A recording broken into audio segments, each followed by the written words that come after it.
We all know the exact feeling of scrolling through an online classified app. Whether you are looking for a cheap sectional couch, a part-time cleaner, or a room to rent, the process is incredibly mundane. It feels as safe as adding a pair of shoes to your Amazon cart. Classified ads lead directly to physical meetings with complete strangers, bypassing the corporate safety nets, security cameras, and managers found in a retail environment. This creates a massive psychological blind spot. When a red flag appears during one of these transactions, our brains have to choose a reaction path. Instead of relying on our primal instincts to flee danger, we lean heavily on our social conditioning. The brain actively pushes down the fear response. We ignore strange behavior because we don't want to seem rude, we want to avoid an awkward conversation, or we simply want to lock in a good deal. We are going to break down 3 specific, terrifying classified transactions to see exactly how predators exploit this cognitive glitch to trap their victims.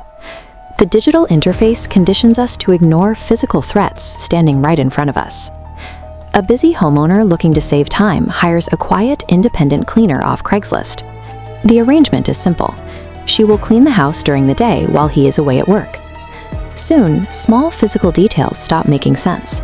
Soft thumps at night, damp towels in the morning, food vanishing from the pantry. Because he desperately wants the convenience of having his house cleaned effortlessly, he rationalizes away every anomaly.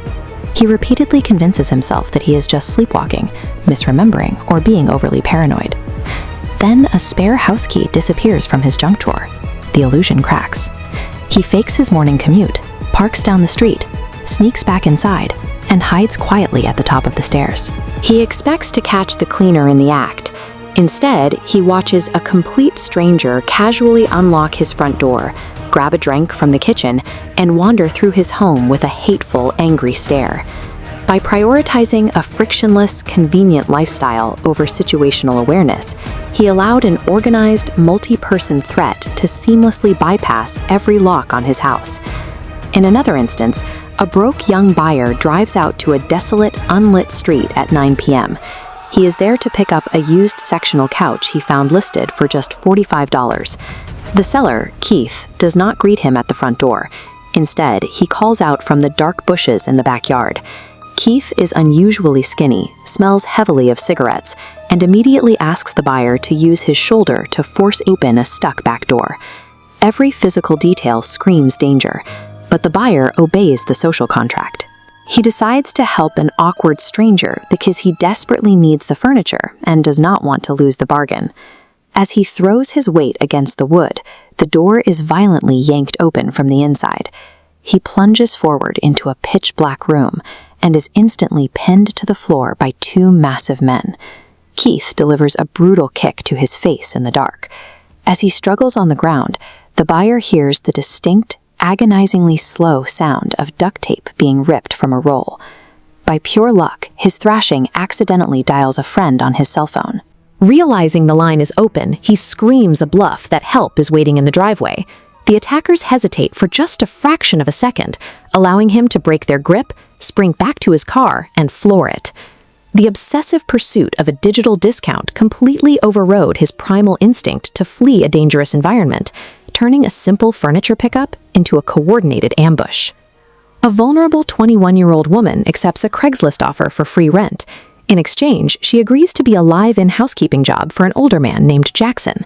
The environment immediately feels wrong. Small black cameras are mounted throughout the living areas.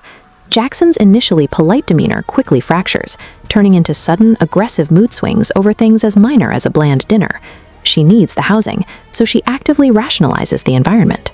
She tells herself the cameras are standard security because she is a stranger in his home, and she absorbs the hostility as the cost of living for free. The red flags rapidly escalate when a previous tenant recognizes her in town. The tenant warns her that Jackson is a fake name, that he lies about leaving the house for work, and that the entire property is heavily bugged. She returns to the house and searches her bedroom. Deep inside her closet, she discovers a tiny camera lens, drilled perfectly into the edge of a wooden shelf and angled directly at her bed. That same night, she wakes up in total darkness. Her bedroom door silently creaks open. Jackson stands perfectly still in the doorway, just staring at her in the pitch black. Knowing she is under constant surveillance, she pretends everything is fine. Over the next few days, she secretly sneaks her belongings out in small bags, piece by piece, until she can safely run. Predators isolate victims with specific financial dependencies.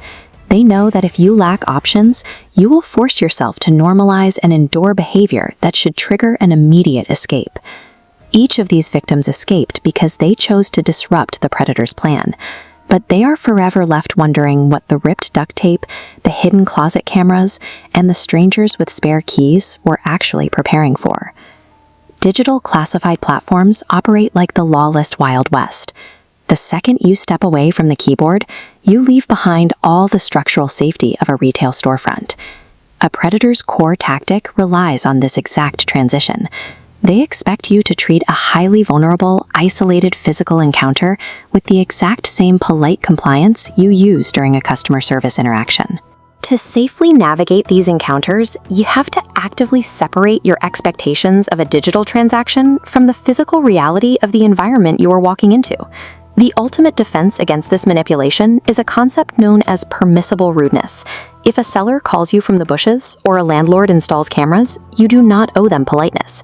You break the social contract immediately. You abandon the $45 couch, you keep your spare keys, and you leave. When the digital world bleeds into reality, prioritizing your primal intuition over social etiquette is the only reliable way to survive.